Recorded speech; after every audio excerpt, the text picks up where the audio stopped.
Hello, Reject Nation. It's Greg Alba here. And I'm John. Paul Rudd's having a good day today, people. Yup. His Ant-Man trailer dropped, and now the Mute trailer has dropped, which he's not the main star of, but I know he's in it because the early images of it have shown pictures of specifically Paul Rudd and his awesome stash. They CG'd out for Ant-Man on the Wasp.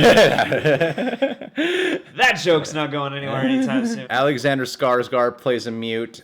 This is the, what are those called? It's not a direct sequel. Spiritual sequel? Yeah, it's like a spiritual sequel to Moon, I believe. Has a Blade Runner aesthetic that's really in right now with Blade Runner 2049, Altered Carbon, and now Mute. Yeah, now that we can finally realize those crazy cities with even bigger technology. And hey, shout out today for patron Afika Makunga.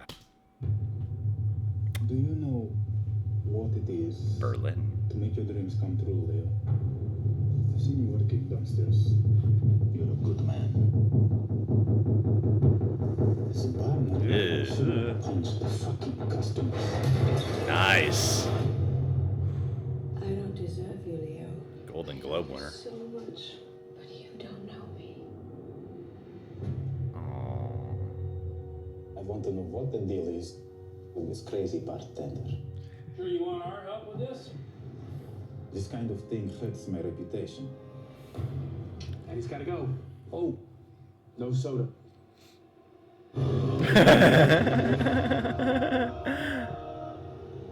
Your girlfriend has secrets. You lost, mate. Take the heels and fuck off.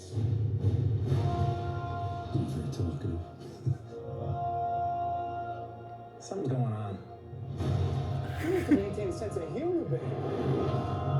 Wow.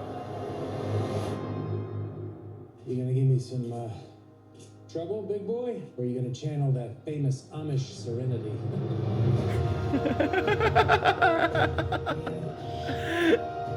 I need to tell you something. This is gonna stop right now. Ain't a secret anymore. Oh.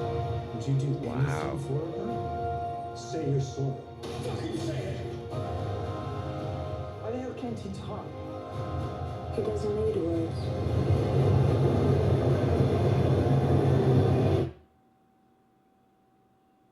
Wow.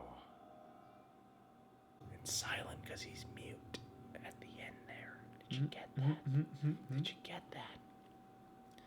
Wow. Blade Runner 2052 looks really good.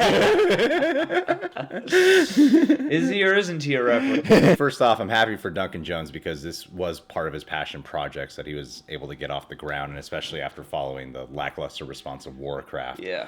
Good for him to go back to something that is more along the lines of what he's truly passionate about. Everyone loved Moon. I even like Source Code a lot. A lot of people like source code. So I'm happy to see, more. just happy for Duncan Jones to be doing this. This movie has a lot going for it right now. With Alexander Skarsgård winning the Golden Globe and all the other awards for Big Little Lies, Paul Rudd, hot, Justin Theroux, and Justin that haircut Theroux. totally Yeah, threw me Justin off. Theroux can really disguise himself pretty well a lot of the time, actually. So yeah, there's like a lot of big actors in here. The director is really cool, and he co-wrote the script too. So I feel like there's a lot of great things already going for it that have already gotten me intrigued into seeing this prior to even seeing the trailer. I'm looking forward to it. The Blade Runner aesthetic is beginning to get a little tiresome to me, you know, because you got Ghost in the Shell last year, Blade Runner 2049, the Altered Carbon look, and now this. Yeah, there's a lot of future societies Yeah. with tall buildings, Neon big lights. and Yeah. giant screens and huge holograms. It's weird. It's projecting the future. I'm like, I guess that's probably what it would look like regardless, but at the same time, yeah, I'm back and forth because part of me really is excited about the influx of sci-fi movies that we're still getting. I'm glad that the flops like Ghost in the Shell and things like that didn't ruin our chance to get movies like this.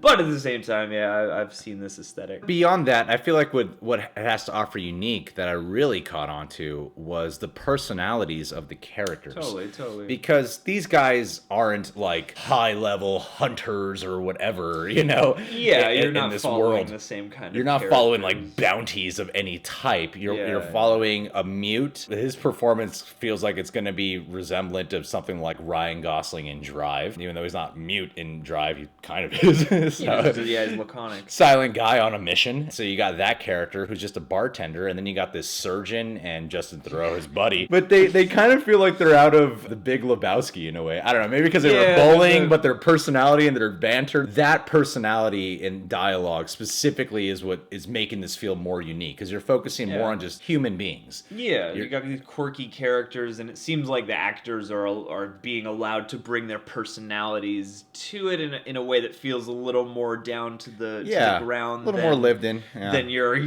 heavy sci-fi, troubled character. Yeah, feels like it'll still be a personal tale in this giant setting. Yeah, and I always appreciate when sci-fi movies like these manage to bring esoteric characters that feel kind of quirky and lifelike instead of just being brooding and cool. You know? I like Paul Rudd and Justin Theroux, they both have broad backgrounds, but they also do a lot of comedy and a lot of improv based stuff. Yeah, Paul Rudd was having me laugh in this trailer. Yeah, so seeing the combination of the cast and, Duncan Jones directing is pretty fascinating to me. I'm excited about this. Yeah, this looks like a cool movie. It didn't seem like it was all about the cool, action visuals. It feels like it'll be a character piece and a mood piece, too. And it's like Blade Runner. Yeah, and it seems like Netflix is following that model again of giving their creative their control and stuff, and especially after something like Warcraft, I have to imagine that for Duncan Jones, it's probably nice to get back to something that's a little more in your hand, in your wheelhouse, in your control, stuff like that. So this is kind of a chance, I imagine, to redeem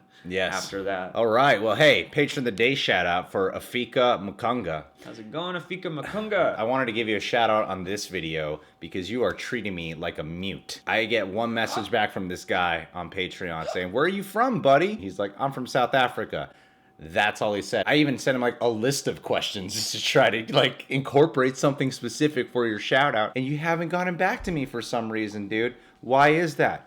Why is that? Huh? Is it because I slept with Charlize Theron and she never got a phone call from me? Is it because I slept with Dave Matthews? Is it because I took a dump on Neil Blomkamp? Is it because I didn't list Charlton Copley as one of my favorite actors? Which he is. What is it, man? Because now all I gotta go off are South African thing, and I can't do a South African accent. John and I tried looking up how to do a South African accent. Right. We couldn't even do the word. That's all we learned was right. And I'm like, we don't know how to say any other word now. I just gotta watch District 9 100 more times and buy every D'Antwoord album. And then watch Blood Diamond, and then we're solid. Watch Blood Diamond. In all honesty, thanks for being a part of our Patreon. We appreciate any support we have, and it's cool to know that someone from South Africa watches our channel. Yeah, that's awesome. We have a lot of Northern African subscribers, but not, you're like the only South African subscriber we have. Accurate. It's 100% accurate. Check our analytics. We'll send them to you. Why not? Guys, you can subscribe to The Real Rejects. Click that notification bell to get notified every time one of our videos is up. Check out our Patreon. You can become a Patron eject today. There's a lot of videos on there, full TV show reactions, full music video reactions, and weekly Q&As. Last but not least, download and follow us in the Stardust app. Peace.